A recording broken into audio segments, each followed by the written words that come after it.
next agenda natin for today is tayo maglalakad sa River Severn. Sana nabanggit ko ng tama. River Severn. So, yeah. Then after that, baka mag St. Chad's Church na lang siguro tayo. Hala. Ayan, kita ko na yung river. So, tama. So, ayun yung river.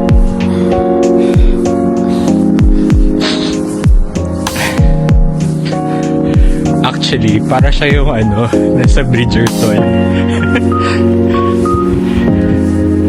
So, tambay lang tayo dito mga 30 minutes siguro.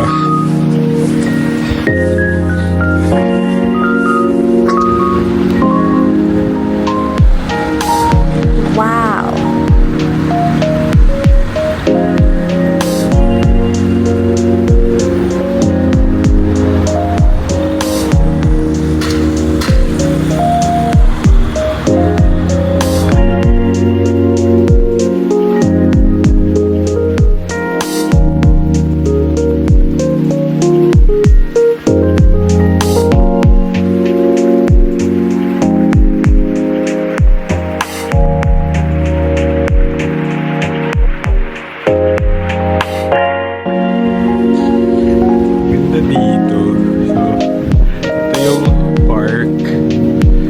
Along River Severn. Ganda maglakad-lakad dito. And pwedeng mag-HHWW. Ang ganda. So, parang yung feels niya is parang ako nasa Bridgerton. Parang gandang humilata. Kaso kasi basa, so di ako makahilata. Mr. Bridgerton, how are you? Feeling! Basta ya. Ang ganda. Ayan o. Ano? Ganda.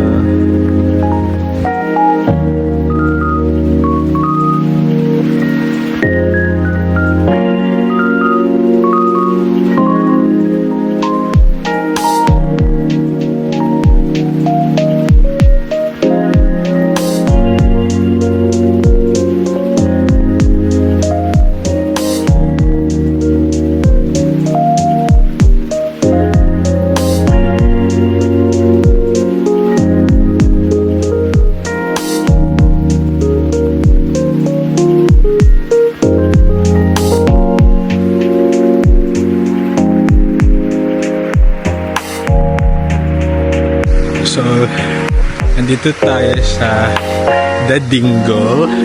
Dingle. Sorry na, Ilocano eh. Kaya Dingle. Kaya Dingle. Dingle. Paano ba? Dingle. Ayan. Dingle.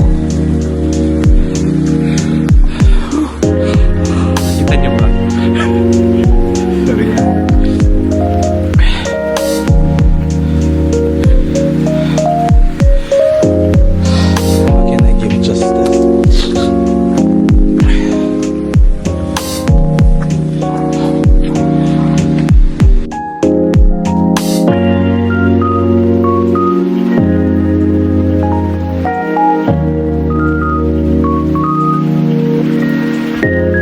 Napanood kayo ng Christmas Carol. Dito yung graveyard ni Uncle Scrooge. Uncle! So, pupuntahan natin yung graveyard ni Mr. Scrooge. So, yeah, I mean, childhood memories lang kasi gustong-gusto kong pinapanood yung Christmas Carol natin. So, yeah, puntahan natin yung tombstone ni Uncle Scrooge. Pinanindigan na Uncle. So, yeah, let's go.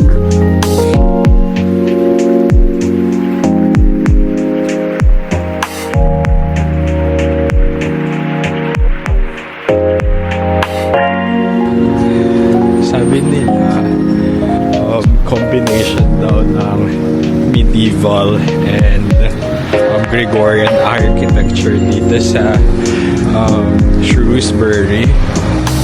So, malay ko ba ano yun? Pero ganito yung mga building.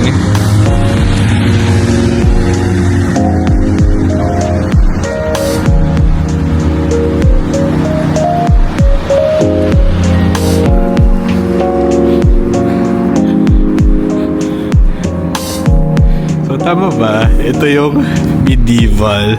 And then, ayun yung Gregorian. So, hindi ko talaga alam. Pero yeah. So, ang next stop natin is yung Market Hall. And then, andun yung may mga independent shops. So, let's see kung meron tayong mabili. So, yeah. That's next. Ang Shoeberries Market Hall.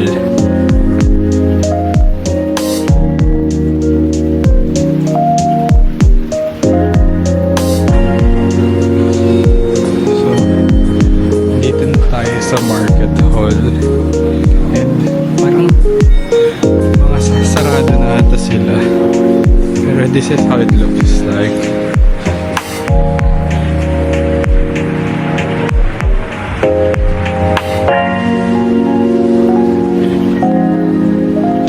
Literal na market siya,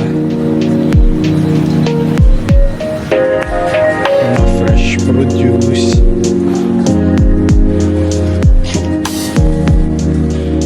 Naku, sarado na. Naatan. So, nakita ko ng isang stuff, and then apparently bukas pala sila mag-open. Sayang hindi natin naabutan. Hell yeah. Balikan na lang natin sila. Pero currently, ayan yung mga makikita mo. Mga market talaga siya.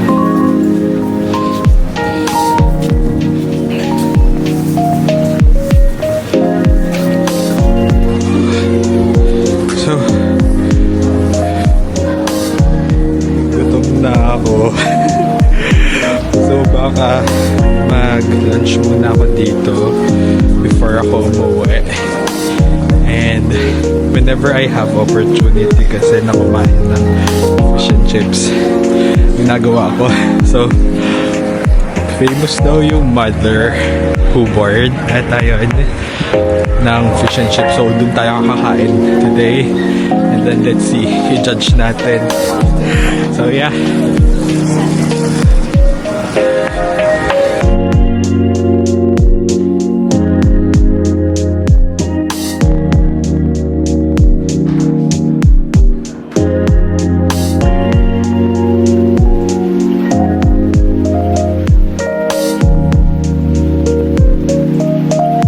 Next naman natin is yung statue ni Charles Darwin. So, fun fact, dito yung birthplace ni Charles Darwin. So, diba? Education, So, yeah. Yun yung next step natin.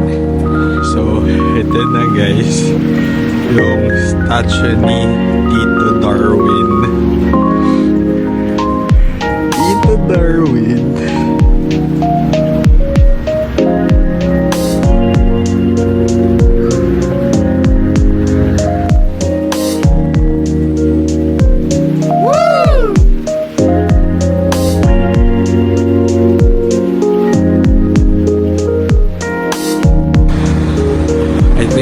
That concludes our Shoeberries trip.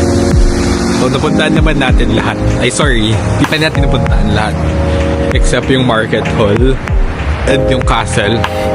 Kasi close yung castle today. So, baka next time na lang natin siya puntahan. So, ayun. Sana nag-enjoy kayo sa Shoeberry vlog natin. So, ayun lang. Guys, so dito na tayo sa train. Buti nahabol ko yung 2:59 train. Gusto ko sanang mabulin yung 3:59 kaso napaaga ako sa station. So, ayun. Tinakbo natin. Hingal na hingal ako. So, I think that's it. I think this end. Dito na rin i-end yung vlog.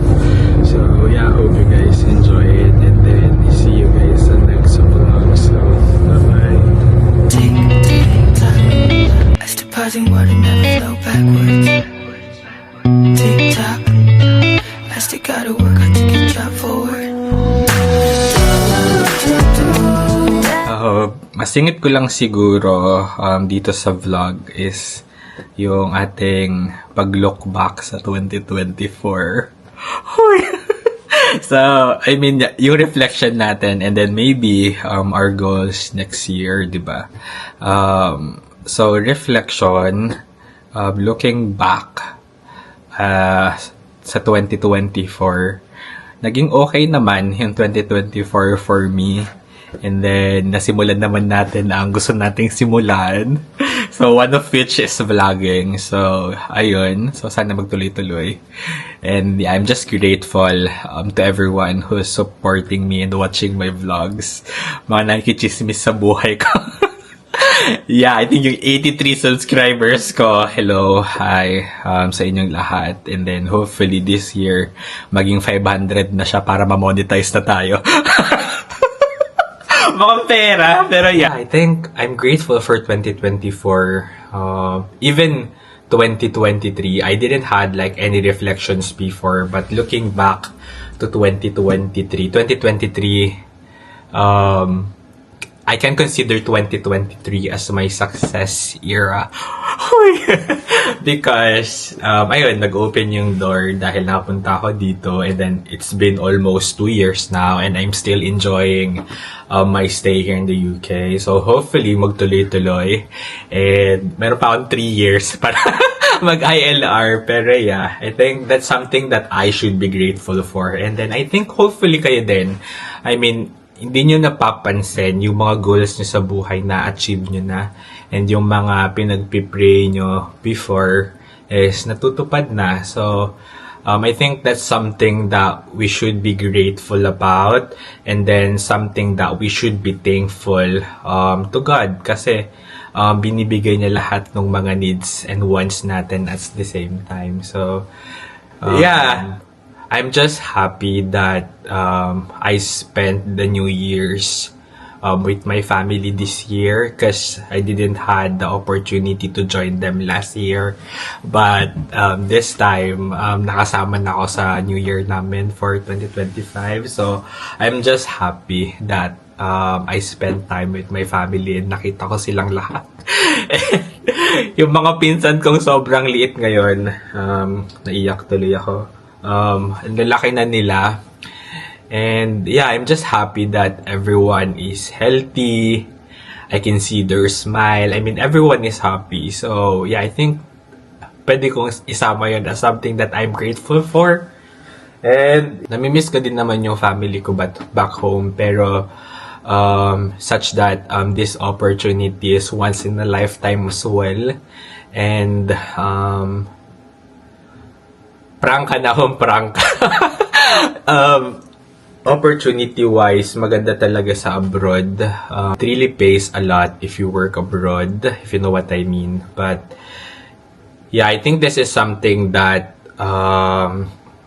I wanted ever since pumasok ako sa profession, is to go abroad and mag-ipon. Pero so far, wala pa naiipon.